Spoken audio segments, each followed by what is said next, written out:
Ariketa honetan badaukagu DC bihurgailu lineal bat, transistoreak erabiltzen dituelako aktiban, intensitate finko bat lortzeko. DC bihurgailu lineal bat, IDC bat lortzeko. Baten ditugutela balio batzuk, esaten digute hau diseinatzeko honen errorea izateko horren txikia, hemen daturen bat gehiago ere eman beharko zuten, gauza da, niongo niz egiten eta iaia teoria bezala hartuko dugu ariketa hau, bale? Ja, lau erditik enduko dut, ondutzago, argiago ikusteko. Horren, hasi gaitezen. Hemen eskatzen digute R diseinatzea, intensitate hau izateko 0,5 amperrekoa, eta intensitatearen errorea hau baino txikiagoa. Beraz, hemen zertxo bat gehiago esan beharko ziguten. Errore hau dago relazionatuta base igorleko VBE tensio honen errorearekin. Beraz, hau diseinatzeko, intensitate IE hori diseinatzeko erabiltzen dugu VI ken 0,7, VI ken 0,7 baina jarriko dut V base igorle tensioa, zati RE, hau da, erabili behar dugun formula diseinatzeko. Hau 0,5 izatea nahi dugu, baina hemen errorea bat daukagunez, normalean agortiko dugu horrelaxe, 0,15 voltioko errorea. Hau, datu hau eman barko zuten. Orduen, 0,15 voltio horiek baldin badira 2,5eko 0,15 voltio horiek nahi baditugu izatea euneko 2,5 errorea, zenbat balio beharko du VI proporzio berdinan dagoenean, zenbat balio beharko du VI, hau, euneko eun izan da, hau, 0,5, orduen hemendik VI bakantzen badegu, hemendik atera bat zaizue, VI dela 6 voltio, eun bidera zati hau, 6 voltio. VI izan berko da 6 voltiokoa, honen errore txiki hori, plus minus 0,5 voltio, izateko diseinu honen euneko 2,5. Vale, orduen VI izan berko da 6. Zer gehiago? Orduen, zenbat izan beharko da, RE egoera honetan. Bale, orain RE diseinatu behar dugu. RE, orduen izan behar da, hemendik aterata, VI ken VBE, 0,7 hartuko dugu erdiko balioa, zati nahi dugun intensitatea. I jarriko dut. Eta orduen hau, atera zaigu, 6, ken 0,7, zati 0,5, 5 miliamper, hau ateratzen zait, 10,6 ohmioko resistentzia behar dugu, hemen, hau horrelaxe konfiguratzeko. Honen tensio erorketa da 2,5, UB ez diguten ematen, baina izan berko zen, US 6 gehi 2,5, ez dakit, zortzi beratzi baino altuagoa, hori ez digute esaten kasu honetan, ja. Zein da, baseko korrontean gertat daiteken aldakuntza tartea. Hemen ja pentsatzeko, hau da, bat atala, orduen bi atala pentsatu dezagun. Intensitate base, hemen daukagu beta minimo bat, beta maksimo bat, hemen daukagu intensitate hau nahiko finkatuta, baina hau ere aldatu daitekeena, orduen zer gertatu daiteke hemen. Begira, intensitate base hau noiz izan behar da maksimoa, begiratu dezagun edo minimoa. IB noiz izan behar da minimoa. Ze egoeratan, beharko dugu ia IB intensitate hau txikiena izatea, orduen errore hau hartzen badegu kontuan, hau denean txikiena, orduen errorea denean altuena, VI-ken 0,08, baldin baukagu, hori da, VB denean 0,05 barkatu voltio, zen hau txikiago da, orduan intensitate hau txikiagoa, hori murriztuko da, eta betarekin noiz izan behar dugu hau txikiena, pues beta denean altuena, eta beta denean beta max. Egoera honetan izan behar dugu intensitate txikiena, orduan aztertu dezagun, egoera honetan izan behar da 6 voltio, ken 0,05, egoera oker honetan, zati diseinatuko duen resistentzia, 10,6 ohmio, eta hau niri ateratzen zait 0,406 amper. Ikusten duzu nahiko engortuta dagoela 0,5 amper inguruan, eta orduen IB minimoa izan behar da daukagunean. IE hori zati beta maksimoa, beta maksimonek eragin behar du txikiena izatea. Orduen 0,406 zati beta maksimoa berreunda, bueno, gehi bat. Zeren IE zati beta gehi bat. Parentesitan, berreunda berroita bat. Eta hau ateratzen zait niri 1,83 miliamper.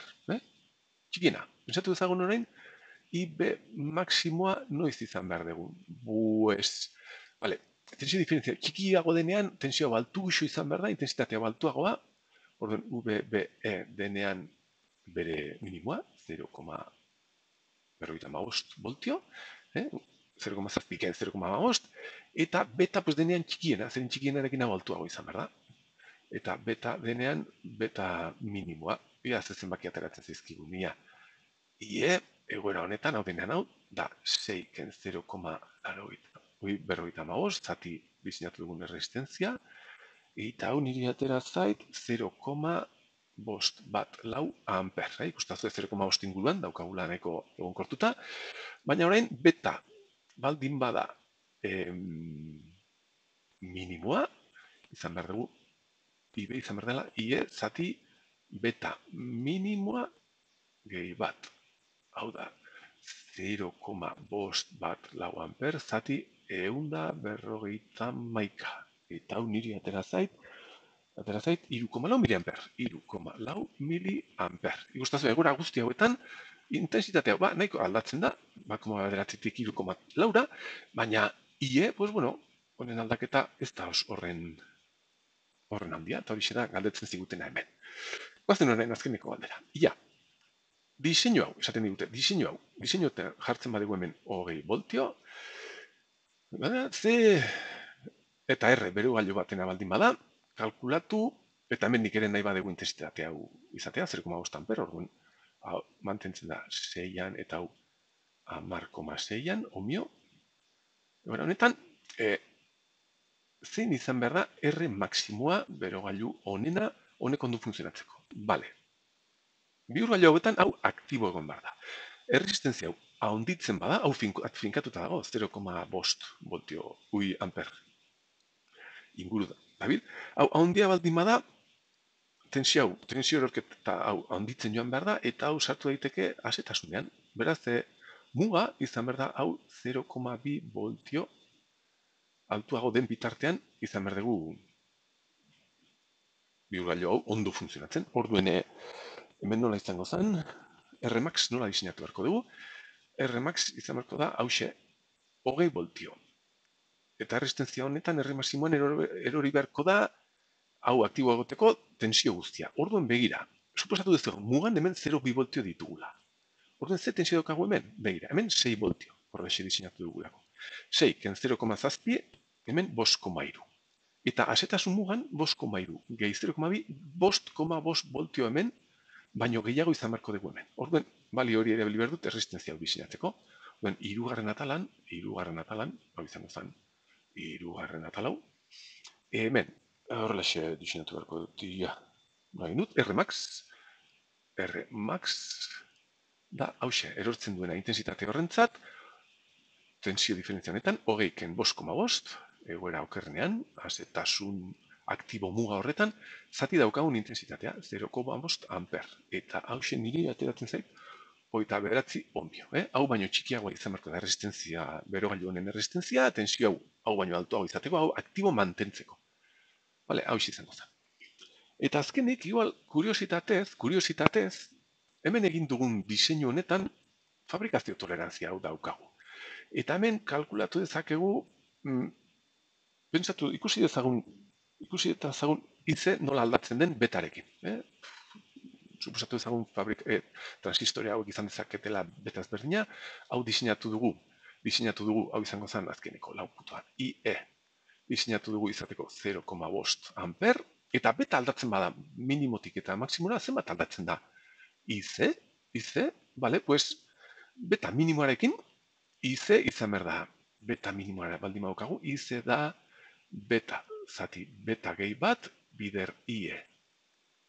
Eta orduen, hemen, beta baldin bada 150, ni hemen aldatzen zait, IC dela 0,4 bederatzi zazpi, bederatzi 6 zazpi amper. Eta beta baldin bada 250, fluo honetan, IC ateratzen zait 0,4 bederatzi zortzi. Beregetzazu ez aldaketa txikia betaren aldaketa handi honekin. 150 denean, hau ateratzen zait, eta 250 denean, beste aldatzen zait. Oso aldaketa txikia.